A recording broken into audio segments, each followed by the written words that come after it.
Hello everyone, आपका topic चल रहा था ट्रिग्नोमेट्री और ट्रिग्नोमेट्री के लास्ट लेक्चर में आपने three most important angles 30 degree, 45 degree and 60 degree, इनके लिए ट्रिग्नोमेट्रिकल रेशियोज यानी sine theta, cos theta, tan theta, cot theta, sec theta and cosec theta. Very good. ये जो 6 नेम है ना, इनके लिए हमने ये जो थ्री एंगल्स थे 30 डिग्री, 45 डिग्री एंड 60 डिग्री, इनकी वैल्यूज हमने सीख ली थी। लेकिन अब जो हमारा नेक्स्ट टॉपिक है, अभी तक वो टॉपिक कंप्लीट नहीं हुआ है, क्योंकि मैंने आपको कहा था टोटल आपके सिलेबस के अकॉर्डिंग 5 एंगल्स चलेंगे, 0 degree, 30 degree, 45 degree, 60 degree and 90 degree. इनमें से मिडल 3 तो हो गए हैं, मतलब 30, 45, 60। अब रह गया 0 डिग्री एंड 90 डिग्री। फिर हम पहले इनको कवर करेंगे और उसके बाद इनसे रिलेटेड क्वेश्चंस करेंगे। और मैंने लास्ट लेक्चर में एक टेबल भी ड्रॉ की थी, अभी फिर से बना देंगे, लेकिन उससे पहले 0 डिग्री वाले पहले हेडिंग चेक करो, trigonometrical ratios of some specific angles, trigonometrical ratio of angles 0 degree. अब हम पर्टिकुलर 0 डिग्री की बात करते हैं, ध्यान से समझना इस बात को। देखो मैं काम करता हूं, मैंने एक राइट एंगल ट्राइंगल लेट किया, ध्यान से देखना इधर। जैसे ये हमारा राइट एंगल ट्राइंगल है, इसमें ये वाला एंगल एक बार मैंने बी लेट की है, इधर एंगल ए और ये एंगल सी। ठीक है, मतलब ट्राइंगल का नेम ए सी भी हो गया या ए बी सी कह दो। अब मैं काम कर रहा हूं, ध्यान से समझना बेटा इस बात को। ये जो एंगल है ना, ये वाला ए एंगल, मैं इसको धीरे धीरे डिक्रीज करता हूं। देखो कैसे, ध्यान से समझना। हमारे पास ये थी ए बी लाइन, मैं इस डायग्राम को फिर से बना रहा हूं। ठीक है, इस बार देखो सी पॉइंट हमारा अप्रोक्सीमेट यहां तक था। अब हमने इसकी हाइट कम करके, जैसे सपोज करो यहां तक ले आए। ठीक है, इसकी हाइट हमने कम कर दी, मतलब इस बार जो सी पॉइंट है वो यहां पर है। इससे क्या होगा कि जब मैं ए को सी से ज्वाइन करूंगा तो ये वाला एंगल पहले वाले एंगल से डिक्रीज हो जाएगा। खुद ही सोच लो, हम इसको नीचे ले आए तो एंगल डिक्रीज हो गया, दिख भी रहा होगा। अगर मैं इसको और नीचे ले आऊं, जैसे इधर देखो सभी, ए बी, पहले सी पॉइंट अप्रोक्सीमेट यहां था, फिर हमने यहां ले लिया, ये देखो इसकी सीध में बना रहे हैं, बिल्कुल सही है। और अब हम थोड़ा सा और नीचे ले आए, अब इस बार सी पॉइंट यहाँ ले आए, तो ये जब ज्वाइन करेंगे, थोड़ा सा टेढ़ा हो गया ये, मान लो यहाँ पर है, और इसको ज्वाइन करेंगे तो ये तो 90 डिग्री ही है। लेकिन ये वाला एंगल चेक करो क्या हुआ, पहले इतना बड़ा था, फिर इतना हो गया, फिर इतना सा हो गया। इस तरह अगर मैं डिक्रीज करता रहूं तो धीरे धीरे धीरे धीरे ये वाली जो लाइन है ए सी यानी हाइपोटेनियस, ये बिल्कुल बेस के ऊपर आ जाएगी। मतलब ये डायग्राम कुछ ऐसा बन जाएगा, ए पॉइंट यहाँ है, बी पॉइंट यहाँ है और सी भी इसी के ऊपर आ गया। मेरी बात समझ आ गई, बी और सी कोइंसाइड कर रहे हैं इस वाले डायग्राम के अंदर। तो इसमें जो एंगल ए है वो बिल्कुल ही कंप्लीट खत्म हो गया। मतलब देखो ए सी लाइन इसके ऊपर आ गई, तो एंगल ए क्या हो गया, 0 डिग्री। यानी इस कंडीशन में ट्राइंगल बनेगा ही नहीं। ट्राइंगल नहीं बनने को हम बोलते हैं 0 डिग्री वाला ट्राइंगल, जैसे ये है। ठीक है, तो मतलब ये ए एंगल जो है ना वो 0 डिग्री है, मतलब वो ट्राइंगल एक्चुअल में नहीं बन रहा। तो इस बात को हम यहाँ डिफाइन कैसे करें, ध्यान से समझना। एक बात और बता दूं, हम लोग है ना, ये जो सी पॉइंट है, क्योंकि ट्राइंगल नहीं बनना है ना, काफ़ी सारे बच्चों को ये बात हजम ही नहीं होती, सर ट्राइंगल तो बन नहीं रहा, फिर आंसर कैसे निकलेगा। इसलिए एक्चुअल में ना हम इसको ये बोलते हैं टेंड्स टू। टेंड्स टू का मतलब क्या है, अगर मैंने यहां पर ये लिखा एंगल ए, ये जो सिंबल है एरो का, इसको बोलते हैं टेंड्स टू 0। ठीक है, इस सिंबल का नेम क्या है, टेंड्स टू। मतलब जो एंगल ए है वो 0 की तरफ जा रहा है धीरे धीरे, वो आपको दिख भी रहा है, इतना बड़ा था, फिर छोटा हुआ, फिर और छोटा हुआ, फिर धीरे धीरे वो खत्म हो गया। ठीक है, तो जैसे जैसे एंगल ए टेंड्स टू 0 होगा, वैसे वैसे ए सी जो लाइन है वो टेंड्स टू क्या हो जाएगी, ए बी। क्यों, खुद ही देख लो, पहले ए सी यूं थी, फिर यूं हो गई, फिर यूं हो गई, फिर इसके ऊपर आ गई, यानी कोइंसाइड कर गए। ठीक है, समझ आ गया। अब ए C tends to A B, अगर किसी बच्चे ने यहाँ इक्वल्स टू का सिंबल लगा लिया तो गलत नहीं है, लेकिन एक्चुअल में ये शो करता है कि हमने धीरे धीरे डिक्रीज किया था उसको। ठीक है, अब इतना आने के बाद ध्यान से एक बात और समझना। अब मैं आपसे बी सी पूछ रहा हूं, एंड BC, BC की लेंथ पहले इतनी बड़ी थी, फिर इतनी हुई, फिर इतनी हो गई, फिर BC की लेंथ बिल्कुल ही खत्म, मतलब BC आल्सो टेंड्स टू 0। ये बात समझ आ गई बच्चों? इतना आने के बाद अब इसकी कैलकुलेशन देखो मैं यहां कर रहा हूं। मैं आपसे पूछ रहा हूं कि अगर मैं बात करूं साइन थीटा, थीटा की वैल्यू मतलब मैंने 0 डिग्री लिया, ठीक है। अब हम एक काम करते हैं, हम यहां पर पहले साइन ए लिखते हैं। ए का मतलब एंगल ए की बात कर रहे हैं। मैं एक बार इस डायग्राम में पूछ रहा हूं आप लोगों से, इस वाले डायग्राम में देखना सभी। साइन ए की बात करेंगे तो वो होता है पंडित बद्री प्रसाद हर हर बोले, याद है? तो क्या हो जाएगा? Perpendicular upon hypotenuse. इस वाले डायग्राम में परपेंडिकुलर है बीसी, तो मैं इसकी जगह लिखता हूं बीसी, अपॉन में हाइपोटेनियस, वहां चेक कर लो एसी, ठीक है। इसका आंसर अभी लिखेंगे।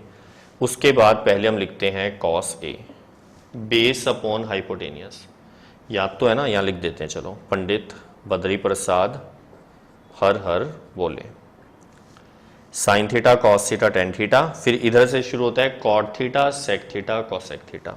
तो साइन तो पी अपॉन एच आ गया, कॉस थीटा क्या होएगा?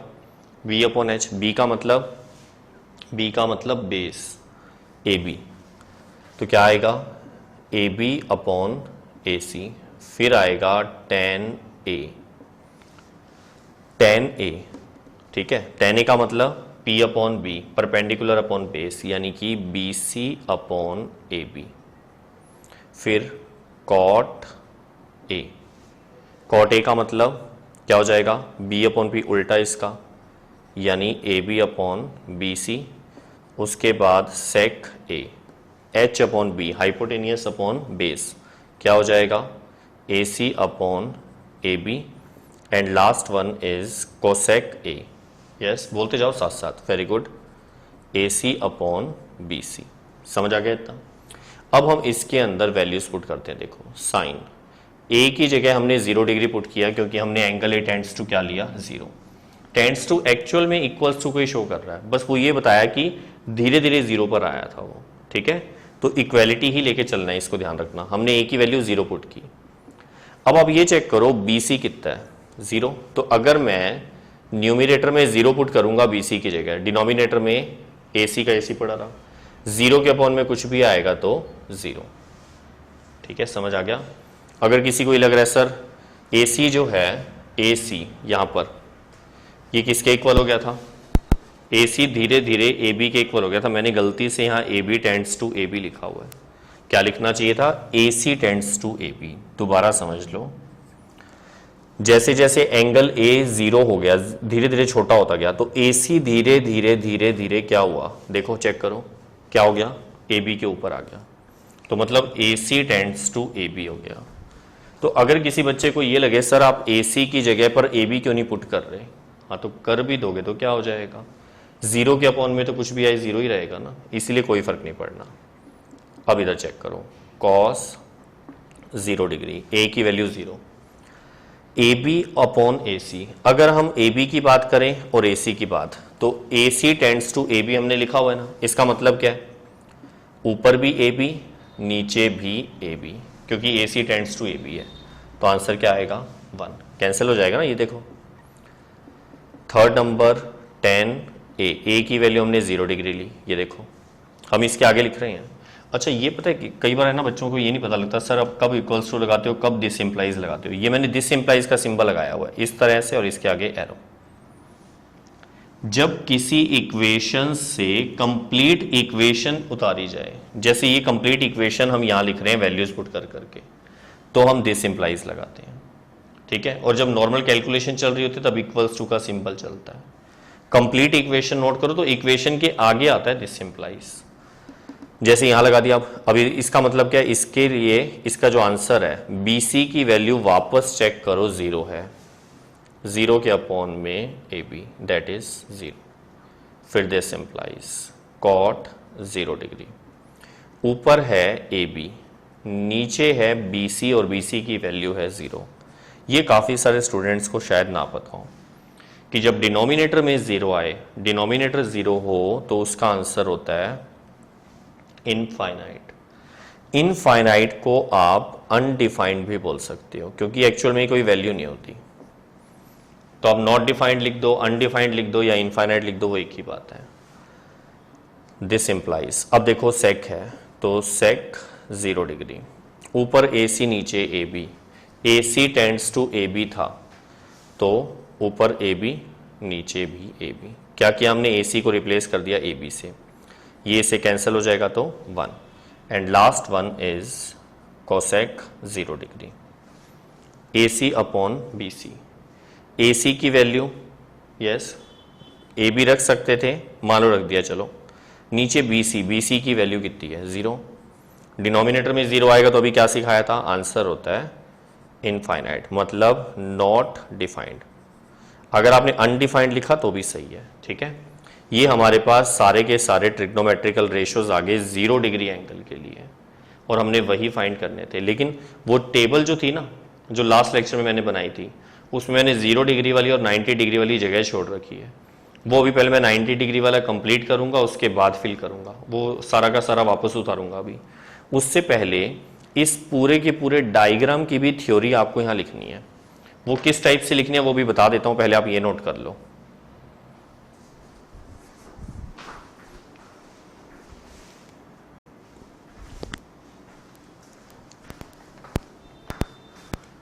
ओके, अब थ्योरी चेक करो। इन राइट ट्राइंगल ABC, इसमें चेक करो right triangle ABC, late angle A become smaller and smaller. वही बात होगी, angle A becomes smaller and smaller, मतलब धीरे धीरे इसको कम करते जा रहे हैं। The length of side BC decreases, ये आपको दिख ही रहा है, BC की जो लेंथ है वो धीरे धीरे डिक्रीज हो रही है, सही है। The point C gets closer to point B, the point C gets closer. अब आप चेक करो, इस डायग्राम में जो C है वो B के और ज़्यादा क्लोज हो गया, इसमें और ज़्यादा, और इसमें तो इसके ऊपर ही आ गया, सही है। Closer to point B and finally when angle A becomes very close to 0 degree, when angle A becomes yes 0 degree या very close to 0 degree, then AC becomes almost the same as AB। बेटा सब वही बातें हैं जो मैंने आपको समझाई थी, इसको भी रीड करो। इस कंडीशन में क्या हो गया, AC जो है वो धीरे धीरे इसके पास आया, तो लास्ट में जो AC है वो AB के अप्रॉक्सीमेट इक्वल हो गया, ऑलमोस्ट सेम कह सकते हो, ठीक है। And BC gets very close to 0, और BC की जो लेंथ है देखो इतनी बड़ी थी, फिर इतनी छोटी हुई, फिर इतनी छोटी, और इसमें क्या हो गई 0। और इतनी बड़ी थ्योरी को हमने मैथमेटिकली अभी लिखा भी था, मैंने इरेज कर दिया, हम यहां लिख देते हैं व्हेन एंगल A, क्या मतलब है इसका, tends to 0, then AC tends to AB। ये कैसे पता लगा, खुद ही देख लो, AC यहां था, फिर यहां आया, फिर यहां आया, और लास्ट में AC AB के ऊपर आ गया। AC tends to AB and BC tends to 0, ये भी चेक कर लो। BC की लेंथ धीरे धीरे कम होते होते 0 हो गई, और ये सब वैल्यूज हमने इसमें पुट की, तो हमारे 0 डिग्री के लिए सारे ट्रिग्नोमेट्रिकल रेशियोज आ गए, ठीक है।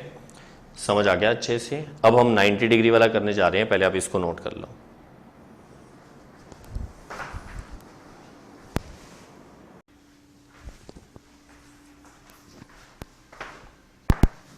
ओके, जो नेक्स्ट हेडिंग है वो है trigonometrical ratio of angle 90 degree.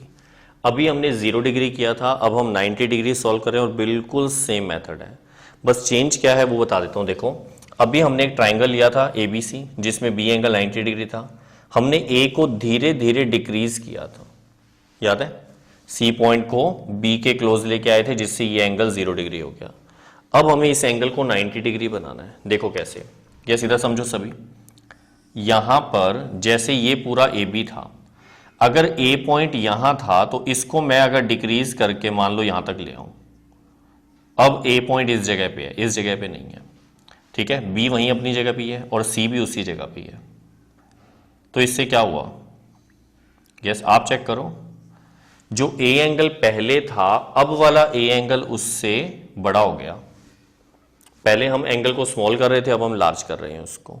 बात समझ आई, जैसे जैसे A इसके नियर जाएगा एंगल धीरे धीरे बड़ा होता जाएगा। और चेक करो, मैं और नजदीक लेके आ रहा हूं, देखो यस, यहां पर हमारे पास ये C पॉइंट है, ये B पॉइंट है। अब मान लो A पॉइंट मैं यहां ले आया, बिल्कुल नियर ले आया, तो ऐसी कंडीशन में ये वाला एंगल पहले से और ज्यादा बड़ा हो गया। और ऐसा करते करते अगर मैं बिल्कुल क्या कर दूं, A पॉइंट को यहीं ले आऊं जहां बी है, सेम टू सेम उसी जगह पे, यानी कोइंसाइड कर दें। तो ऐसी कंडीशन में ए एंगल कितना हो जाएगा, टेंड्स टू 90 डिग्री। फिर वही बात है, अच्छा काफ़ी सारे स्टूडेंट है ना एक ही जगह पे अटके रहते हैं, सर ट्राइंगल तो बन ही नहीं रहा, ट्राइंगल तो बन ही नहीं रहा, जैसे लास्ट वाले में था। बेटा मैं इसीलिए ना टेंड्स टू वर्ड यूज़ कर रहा हूँ, ध्यान से समझना, इस बात को दोबारा से सुन लो। ये एंगल ए है, ये हमने धीरे धीरे धीरे धीरे लार्जर फॉर्म में लेके आए, मतलब हम angle A tends to 90 degree कर रहे हैं। पहले वाले में 0 डिग्री था, ठीक है। फिर इस कंडीशन में हुआ क्या, ए बी पहले इतना था, फिर ये थोड़ा छोटा हुआ, फिर और छोटा हुआ, फिर धीरे धीरे ये 0 बन गया। तो ए बी जो है उसकी लेंथ तो 0 हो रही है, और जो हाइपोटेनियस थी ए सी, ये पहले यहाँ पर थी, फिर यहाँ आई, फिर यहाँ आई, और लास्ट में फाइनली ये A B sorry C B के ऊपर आ गई। मतलब इस कंडीशन में ए सी और बी सी दोनों सेम हो गए। Then A C tends to B C, सही है। When angle A tends to 90 degree, then क्या हो गया, A C tends to B C, and जो ए बी की लेंथ है वो धीरे धीरे खत्म हो गई, मतलब टेंड्स टू 0। और ये बिल्कुल हार्ड नहीं है, ये बिल्कुल दिखते ही पता लग जाता है, सही है। सी पॉइंट लगभग यहां पर था। अच्छा अब इतना आने के बाद हम क्या करने वाले हैं, वही देखो फॉर्मूला तो वही है, मैंने इसीलिए उसको इरेज भी नहीं किया, वो एज इट इज पड़ा है। साइन ए का मतलब यही पंडित बद्री प्रसाद वाला ए सी अपॉन में बी सी। देखो चेक करो, ये तो गलत लिख दिया मैंने गलत नहीं लिखा, बोला गलत है। बी सी अपॉन ए सी आएगा, परपेंडिकुलर अपॉन हाइपोटेनियस होता है, ठीक है। अब वैल्यू पुट करते हैं, देखो इसमें ढूंढो बी सी और ए सी सेम है, तो आप बी सी की जगह ए सी लिख सकते हो या ए सी की जगह बी सी, वो आपकी मर्जी है। साइन एंगल ए की जगह पे क्या आएगा, 90 डिग्री। ऊपर BC की जगह AC लिख दो या नीचे AC की जगह BC, फर्क कुछ नहीं पड़ने वाला, कैंसिल तो हो ही जाएंगे और आंसर आएगा 1। अब इधर देखो cos 90 degree, AB upon AC, AB हमारे पास 0 है, 0 के अपॉन में कुछ मर्जी लिख दो, 0 1 नहीं आएगा, क्या आएगा 0। इधर क्या आएगा tan 90 degree. BC upon AB, AB की वैल्यू 0 है, तो BC अपॉन 0 यानी कि इनफाइनाइट, मतलब नॉट डिफाइन, अनडिफाइंड भी लिख सकते हो। cot 90, AB की वैल्यू 0 अपॉन में BC पढ़ा रहा, यानी कि 0 के अपॉन में कुछ भी आएगा तो 0, सही है इतना। अब क्या होगा, sec 90, AC अपॉन AB है, देखो AB 0 है, तो AC अपॉन 0, अपॉन में 0 आने का मतलब इनफाइनाइट, मतलब नॉट डिफाइंड। और इसके बाद cosec 90, AC upon BC, AC और BC दोनों सेम है, तो मैंने AC की जगह BC लिख दिया, अपॉन में BC, कैंसिल हो गया तो आंसर 1। ये हमारे पास 90 डिग्री के लिए सारे के सारे ट्रिग्नोमेट्रिकल रेशियोज के आंसर आ गए। अच्छा थ्योरी देखो एक बार, मैंने जो पहले वाली थ्योरी थी ना उसमें चेंजेस कर दी हैं, यस चेक करो।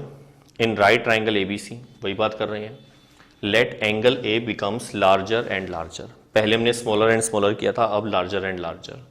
Then length of side AB decreases, देखो साइड AB जो है वो धीरे धीरे डिक्रीज हो रही है, सही है, पहले वाले में BC डिक्रीज हो रहा था। The point A gets closer to point B, देखो खुद ही देख लो, A जो है वो धीरे धीरे B के क्लोज हो रहा है, ठीक है। And finally when angle A becomes very close to 90 degree, वही बात होगी, धीरे धीरे एंगल बड़ा होता जा रहा था, 90 डिग्री पे आ गया, सही है। AC becomes almost the same as BC, AC becomes, देखो AC धीरे धीरे धीरे धीरे क्या हुआ, BC के ऊपर ही आ गया, मतलब ऑलमोस्ट सेम हो गए। And AB gets very close to 0, और AB की जो लेंथ है वो 0 हो गई। इसी बात को, इतनी सारी थ्योरी को हमने शॉर्ट में ये लिखा हुआ है, लेकिन पेपर में अगर आता तो एक्सप्लेन करना पड़ेगा, ठीक है। ये कंप्लीट इसका आंसर आ गया। अच्छा इसको नोट तो कर ही लो, और एक बात ध्यान रखना, पेपर में अगर प्रूफ पूछेंगे तो ये आपके सामने ही है सारा, या 30 डिग्री 60 डिग्री 45 डिग्री वो सब मैंने करा दिए, या हम इसकी हेडिंग ये भी लिख सकते हैं ज्योमेट्रिकली प्रूफ, मतलब अगर पेपर आ जाए प्रूफ ज्योमेट्रिकली, ये सारा जो मेथड चल रहा है ना ये ज्योमेट्रिकली मेथड है, ठीक है। Prove geometrically sine 30 degree, cos 30, sine 60, मतलब कोई मर्जी एंगल दे दें। ज्योमेट्रिकली का मतलब भी यही वाला सारा पोर्शन प्रूव करने वाला है, या 30, 60, 45 वाला जो लास्ट कराया था वो तो जो एंगल पूछेंगे आप उसी से करोगे। ठीक है। अब तक मैंने सारे के सारे जो आपके सिलेबस में एंगल्स हैं वो सब प्रूव करवा दिए हैं। अब मैं इनकी टेबल बनाने वाला हूं, फिर उसके ऊपर क्वेश्चंस करेंगे। पहले आप इसको नोट कर लो।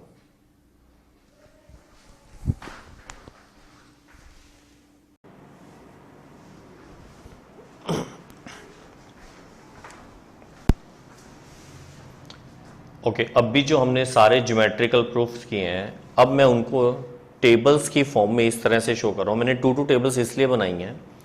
फर्स्ट मैं आपको क्या बता रहा हूं कि जो टेबल हमने, मतलब जो वैल्यूज हमने अभी तक फाइंड कर ली वो सारी क्या है, वो मैं यहाँ टेबल में मेंशन कर रहा हूँ। फिर इस टेबल को लर्न कैसे करेंगे उसका मेथड मैं वहां सिखाऊंगा। अब ध्यान से समझना। अच्छा, पहले 6 ट्रिग्नोमेट्रिकल रेशियोज के नेम बताओ फटाफट से। Yes, first name is sine theta, yes, cos theta, tan theta, cot theta, sec theta and last one is cosec theta. ठीक है।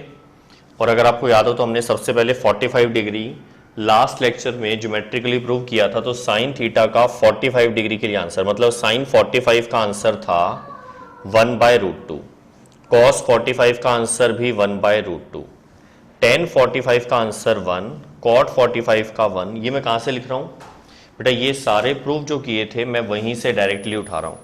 sec 45 का answer only √2 and cosec 45 is also √2। ठीक है। अच्छा, फिर हमने 30 डिग्री और 60 डिग्री फाइंड किए थे। Sine 30 degree is 1/2, cos 30 is √3/2, tan 30 degree is 1/√3, cot 30 degree is √3, sec 30 degree is 2/√3 and cosec 30 degree is 2। फिर इसके बाद हम 60 डिग्री की बात करें। Sine 60 degree √3/2, cos 60 is 1/2, tan 60 degree √3, cot 60 1/√3, then sec 60 only 2 and cosec 60 2/√3। और आज के लेक्चर में हमने 0 डिग्री का ज्योमेट्रिकल प्रूफ किया था। तो साइन 0 का आंसर था 0, आप चेक भी कर सकते हो रिवाइंड करके।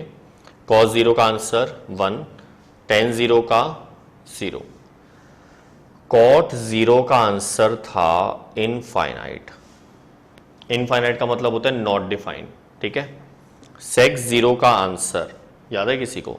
sec 0 का आंसर भी था 1 और cosec 0 का था इनफाइनाइट। इसी तरह हमने आज ही 90 डिग्री भी सॉल्व किया। साइन 90 का आंसर 1, cos 90 0, tan 90 डिग्री का आंसर था इनफाइनाइट, cot 90 का आंसर 0, sec 90 का आंसर इनफाइनाइट एंड cosec 90 का आंसर था 1। बेटा ये हमने ज्योमेट्रिकली प्रूव तो कर ली है, लेकिन हमें पेपर में ना इनका डायरेक्ट यूज करना पड़ता है। इसीलिए ये जो टेबल है ना ये आपके माइंड में होनी चाहिए सारी। अब इतनी सारी वैल्यूज याद कैसे करें, जल्दी से होंगी भी नहीं। तो हम इसके लिए एक मेथड बना रहे हैं, ध्यान से सुनना बेटा। ये जो मेथड मैं यहाँ सिखाने वाला हूँ ये हमने सिर्फ और सिर्फ इस टेबल को याद करने के लिए प्रोसेस बनाया है एक। ठीक है। अगर आपको डायरेक्ट याद होती तो कर लो, नहीं तो इस मेथड से कर लेना। वैसे मेथड ये बेटर है। ठीक है। ऊपर पहले एंगल याद रखना 0 डिग्री, 30, 45, 60, 90। अच्छा, इधर 6 ट्रिग्नोमेट्रिकल रेशियोज के नेम बोलो। Yes, sine theta, cos theta, tan theta, cot theta, sec theta and last is cosec theta. ठीक है ना। अब ध्यान से सुनना। साइन थीटा की जो फर्स्ट लाइन है हम इसको इस तरह से वर्टिकल नहीं, हम इसको हॉरिजॉन्टल फॉर्म में याद कर रहे हैं। कैसे? मैं यहां पर एक रफ वर्क कर रहा हूं। ये जो रफ वर्क है इसकी कैलकुलेशन साइन थीटा का आंसर होगी। मतलब हम यहां पर याद कर रहे हैं 0/4, 1/4, 2/4, 3/4, 4/4 एंड सबके ऊपर होल अंडर रूट। थोड़ा जल्दी आ तो जाएगा, 0/4, 1/4, 2/4, 3/4, 4/4 सबके ऊपर अंडर रूट। कोई लॉजिक नहीं है इसका, ये तो याद करने के लिए मेथड बना दिया। ठीक है, मतलब देखो आपने उसके ज्योमेट्रिकल प्रूफ तो सीख लिए, अब ज्योमेट्रिकली प्रूफ सीख लिए, लेकिन पेपर में कोई बार बार प्रूफ थोड़ा करने बैठेंगे, इतने सारे बहुत सारा टाइम लग जाएगा। क्वेश्चन आता है छोटा सा, तो हमें डायरेक्ट माइंड में हमारे होने चाहिए कि आंसर कैसे निकालें, उसके लिए टेबल याद होनी चाहिए। तो मैं आपको टेबल याद करने का प्रोसेस बताने वाला हूँ। ये इस तरह से याद करने से, ये रफ वर्क है, इसकी कैलकुलेशन साइन थीटा का आंसर होती है। आपको पता है जीरो में अगर हम 4 को डिवाइड करेंगे, जीरो में किसी को ही डिवाइड कर दो, जीरो आता है। मैं यहाँ कैलकुलेशन रफ में कर देता हूँ, देखो 0/4, 1/4, 2/4, 3/4, 4/4। जीरो में 4 को डिवाइड करेंगे तो जीरो आएगा और जीरो का रूट भी जीरो होगा। ठीक है, 1 से 4 कैंसिल नहीं होता, 1 से 4 कैंसिल नहीं होता, तो 1 का रूट 1 हो जाएगा, 4 का रूट 2, ये तो पता ही होगा सबको। 2 से 4 कैंसिल हो सकता है, तो अगर ये कैंसिल हो सकता है तो 2 1 जा 2, 2 2 जा 4, मतलब 1 ऊपर 2 नीचे रूट में। अब 1 का रूट हमें पता है 1 होता है, 2 का रूट हमें नहीं पता, तो एज इट इज पड़ा रहेगा अंडर रूट 2। ठीक है, 3 से 4 कैंसिल नहीं होता, जो कैंसिल होता है वो कर दिया, जो नहीं होता वो नहीं करेंगे। अब कैंसिल नहीं हो रहा तो 3 का रूट अलग ले लो, वो हमें पता नहीं है, तो रूट 3, और 4 का रूट 2। क्लियर है, 4 से 4 कैंसिल होगा तो क्या आएगा 1, 1 का अंडर रूट भी 1 होता है। ये सारी कैलकुलेशन हम यहां लिख रहे हैं, देखो, यानी 0/4 का कैलकुलेशन का आंसर आया 0, 1/4 की कैलकुलेशन की तो 1/2, 2/4 की कैलकुलेशन 1/√2, 3/4 की कैलकुलेशन है √3/2, एंड 90 डिग्री का आंसर लास्ट में आ गया 1। समझ आ गया? और आप चेक कर लो, ये सेम लाइन ये देखो यहां लिखी हुई है ना, वो हमने ज्योमेट्रिकल प्रूफ से लिखा था, ये हमने डायरेक्ट ये सिर्फ फर्क से लिख दिया। अब सेकेंड लाइन को याद करना बहुत ईजी है। कैसे? ये जो पूरी लाइन हमने लिखी है ना, हम इसको अब रिवर्स कर देंगे, इस पूरी लाइन का रिवर्स आ जाएगा सेकेंड लाइन में। वहां से स्टार्ट कर दो 1, वो देखो, फिर नेक्स्ट √3/2, नेक्स्ट 1/√2, फिर नेक्स्ट आएगा 1/2, एंड नेक्स्ट आएगा 0। समझ आ रहा है कुछ? फर्स्ट लाइन तो रफ वर्क से आ गई, और सेकेंड लाइन इसका रिवर्स करके। ठीक है, अच्छा, जैसे जैसे अब आगे चलेंगे, आप लोगों को tan थीटा का एक फॉर्मूला बताऊंगा, मोस्ट इंपॉर्टेंट फॉर्मूला है, एक बार अभी याद कर लो, फिर इसका प्रूफ भी बाद में बताऊंगा आप लोगों को। tan थीटा का फॉर्मूला होता है, ये हटा रहा हूं मैं एक बार यहां से, sin theta upon cos theta. ठीक है, मैं ये सारा रफ वर्क एक बार हटा देता हूं। tan थीटा का फॉर्मूला क्या बताया है? sin theta upon cos theta. कहां से आया? मैंने कहा है मैं प्रूफ बताऊंगा सारे, आगे 1-2 लेक्चर में आ जाएगा, ये सारे रिजल्ट आ जाएंगे। tan थीटा का formula sin theta by cos theta. अब समझो क्या करना है, देखो, tan थीटा की लाइन, क्योंकि फॉर्मूला पता लग गया, sin में cos को डिवाइड करना है, ये sin के आंसर है, ये cos के आंसर है, डिवाइड करते जाओ। 0 में 1 को डिवाइड करेंगे तो 0 आएगा। ठीक है, 1 में अगर 0 को डिवाइड करेंगे तो आएगा इनफाइनाइट।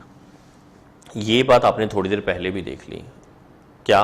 ऊपर न्यूमरेटर में 0 आए तो आंसर 0 आता है, डिनोमिनेटर में 0 आए तो आंसर इनफाइनाइट आता है। बाई चांस किसी बच्चे के माइंड में ये तो नहीं आ रहा, सर अगर ऐसा आ जाए तो? आ रहा है क्या? यस, सुनो, बाई चांस नहीं भी आ रहा था तो अब आ गया होगा। बेटा 0/0 जो है ना, इसको हम बोलते हैं indeterminate form. Indeterminate form actual में अभी आपके सिलेबस में नहीं है, इसके ऊपर एक पूरा चैप्टर आप पढ़ोगे नेक्स्ट ईयर, अगर मैथमेटिक्स आपके पास होगी तो। ठीक है, कंप्लीट एक चैप्टर आएगा सिर्फ इतनी सी बात पर। इसका नेम क्या है? Indeterminate form. अब कई बच्चे बोल रहे हैं सर इसका आंसर तो बता दो। बेटा इसका आंसर ऐसे नहीं निकलता, इसके लिए वो चैप्टर क्लियर करना पड़ेगा, तब जाकर आएगा। एक बार फिलहाल इसको छोड़ दो, 0/0 आपके लेवल पे नहीं पूछा जाएगा। अब इधर देखो, मैंने आपको कहा tan कैसे निकलेगा? साइन में cos को डिवाइड करके।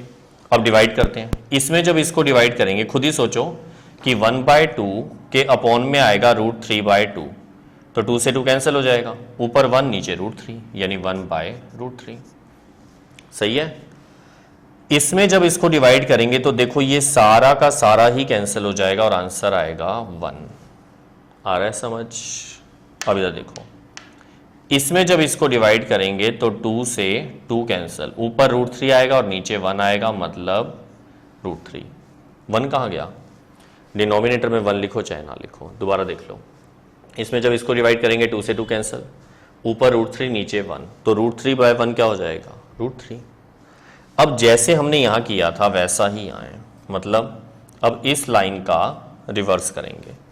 पहले फर्स्ट लाइन से सेकंड लाइन आएगी, थर्ड लाइन से फोर्थ लाइन आएगी, इस पूरी लाइन को पलट दो, बोलो क्या आएगा? इनफाइनाइट। यहां से शुरू किया, फिर √3, फिर 1, फिर 1/√3 एंड लास्ट इज 0। समझ आ रहा है बच्चों? यस। ये सारा याद करने के लिए बता रहा हूं, अब चेक करते जाओ, हर कॉलम या रो जो भी है ना वो सारा इसके साथ डिट्टो मैच कर रहा होगा। देखो सही है, समझ आ रहा है?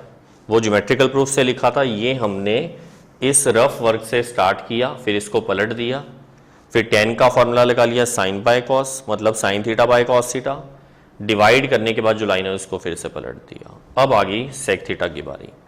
sec थीटा एक्चुअल में cos थीटा का रेसिप्रोकल होता है, मतलब 1/cos थीटा। ठीक है, 1/cos थीटा। ऐसा क्यों? ये तो आप समझ भी सकते हो। आपको पंडित बद्री प्रसाद तो याद है?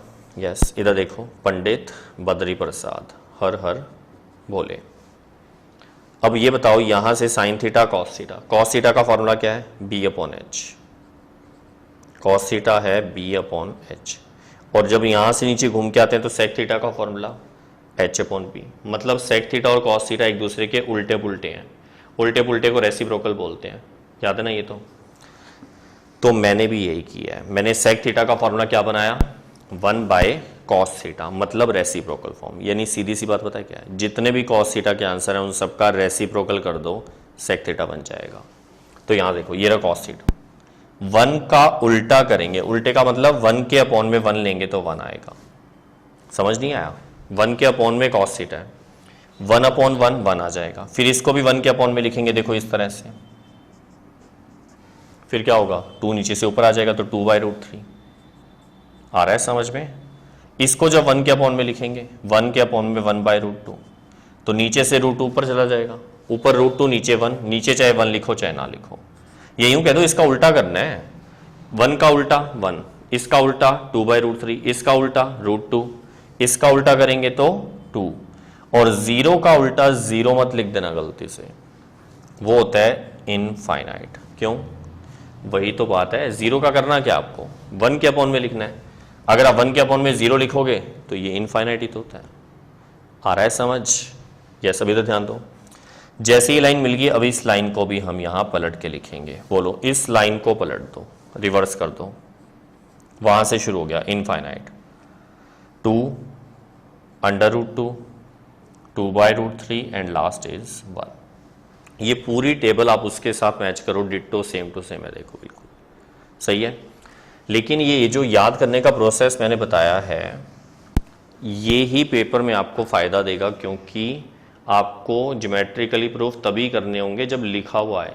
ना लिखा हुआ है और आप करने बैठ के तो पूरा पेपर ही खत्म हो जाएगा ज्योमेट्रिकल प्रूफ के अंदर अंदर। वो नहीं करने होंगे, लिखा हुआ ना हो ना तो वो प्रूव नहीं करने। फिर पेपर में क्वेश्चन कैसा आएगा? मैं एक बार इसको हटा रहा हूँ, देखो वो आपके सामने, अब तो सारा टेबल तो याद होगी अच्छे से। यस। अब समझो, मान लो मैंने ऐसा क्वेश्चन ले लिया आपके सामने, देखो क्वेश्चन आ गया जैसे find the value of, first part ले लिया जैसे sin 30 degree into cos 30 degree. बेटा इंटू के लिए ट्रिग्नोमेट्री में डॉट भी यूज कर सकते हैं, ध्यान रखना, कोई भी सिंबल ना लगाओ तो भी मल्टीप्लाई है, ब्रैकेट्स यूज करो तो भी मल्टीप्लाई है, या मल्टीप्लाई का सिंबल लगा दो तो है ही मल्टीप्लाई। ठीक है। अब जैसे इसका आंसर निकालना है, सेकंड पार्ट बाद में लिखेंगे, पहले इसको देखो, sin 30 डिग्री। अब ध्यान से समझना, साइन ये रहा, 30 डिग्री ये रहा, sin 30 डिग्री का आंसर है 1/2। तो इसकी जगह पर आएगा 1/2, क्योंकि इनके बीच में मल्टीप्लाई है तो यहां मल्टीप्लाई लगा दिया। अब न्यूमेरिकल नंबर है ना, मल्टीप्लाई लगाना जरूरी है। cos 30, cos ये रहा 30 डिग्री, ये रहा cos 30 डिग्री का आंसर कितना है, √3/2। अब इसको मल्टीप्लाई करेंगे, देखो √3 × 1 √3, 2 × 2 4, ये इस क्वेश्चन का आंसर आ गया। ऐसे क्वेश्चन पेपर में 1 नंबर से ज़्यादा में नहीं आते। समझ आ गया अच्छे से? यस, इधर ध्यान दो एक मिनट सभी। एक मोस्ट इंपॉर्टेंट बात और बता रहा हूँ जो अक्सर मैंने कॉपीज चेक करते वक्त देखी। क्या काफ़ी सारे स्टूडेंट क्या करते हैं, साइन 30 डिग्री है, जैसे मैं एक बार दोबारा से लिख रहा हूँ, साइन 30 है और ये कॉस 30 है। वो क्या सोचते हैं जैसे साइन 30 डिग्री है, वो यहाँ पर आंसर सही ढूंढते हैं, साइन 30 का आंसर 1/2। लेकिन गलती क्या करते हैं, वो यहाँ पर साइन 1/2 लिखते हैं। एक मिनट इधर ध्यान दो सभी। यस, मेरी बात सुनिए आप लोगों ने, मैंने क्या कहा, साइन 30 डिग्री का आंसर साइन 1/2 लिख देते हैं। ऐसी गलती नहीं करनी, कुछ नहीं होता, ये पूरा साइन 30 ही 1/2 होता है, यानी इसकी जगह ऐसे लिखा जाएगा, ना कि ऐसे। इसका कोई मीनिंग नहीं है, ठीक है। वैल्यू आएगी तो साइन या कॉस वहां से हट जाएंगे, सिर्फ वैल्यू ही पुट करनी है। और क्वेश्चन देखो, मान लो क्वेश्चन ऐसा आ जाए आपके सामने, कोई भी, जैसे 2 10 45 -3 सेक, जैसे मैंने ले लिया 60 डिग्री, ठीक है। अब ध्यान से समझना, ऐसा क्वेश्चन आ गया, कुछ नहीं, सिर्फ वैल्यू पुट करनी है। 2 पड़ा है, पड़ा रहेगा, यहाँ बीच में कोई सिंबल नहीं है, मतलब मल्टीप्लाई। 10 45 का आंसर ढूंढो। यस, ये रहा 10, ये रहा 45। 10 और 45 की सीध में यहाँ पर देख लो क्या है, 1, तो इसकी जगह 1 आएगा सिर्फ, 10 1 मत लिख देना। -3 एज इट इज पड़ा है, इनटू सेक 60 डिग्री, सेक ये रहा 60 डिग्री, ये रहा सेक 60 डिग्री का आंसर है 2, तो इसकी जगह पे क्या आएगा, 2। आ गया समझ? 2 1 जा 2, -6 दैट इज -4, ये इसका आंसर आया। कुछ पता लगा? यस, इस तरह से बस आपने सिर्फ वैल्यू ही पुट करनी है, अपने आप आंसर आएगा। एक बात और बता दूं, यस ये मैं हटा रहा हूं, फिर मैं इसका थर्ड पार्ट लिखने वाला हूं। देखो, थर्ड पार्ट लिखने से पहले क्या आपको ये याद है कि मैंने आपको एक बार पहले भी बताया था, एक बार फिर से बता दूं कि ट्रिग्नोमेट्री में साइन थीटा का अगर होल स्क्वायर लिखा हुआ आ जाए, साइन थीटा का होल स्क्वायर, तो इसका meaning sine square theta square ये नहीं होता, ये बिल्कुल गलत है। अगर पहले नहीं सुना था आपने तो ढंग से सुन लो, इसका meaning sine square theta square नहीं होता, एंगल के ऊपर स्क्वायर नहीं आता कभी भी। फिर क्या होगा, only sine square theta. Paper में यूं लिखा हो या यूं लिखा हो, इन दोनों का सेम मीनिंग है, ऐसा नहीं होगा, ये गलत है। इसकी जगह ये कभी मत कर देना, ठीक है। इन दोनों का सेम मीनिंग है। अब एक ऐसा क्वेश्चन कराता हूं, मान लो थर्ड पार्ट ये हो, जैसे कि 2 sine square 60 degree plus 5 10 square 60 degree. मान लो पेपर में ऐसा क्वेश्चन आ गया। अब यस समझ रहे हो सभी? यस इधर ध्यान दो, 2 एज इट इज पड़ा है, ठीक है। साइन 60 डिग्री का आंसर ढूंढो, साइन 60 डिग्री का आंसर √3/2, तो इसकी जगह आएगा √3/2। अब मैंने क्या गलती की?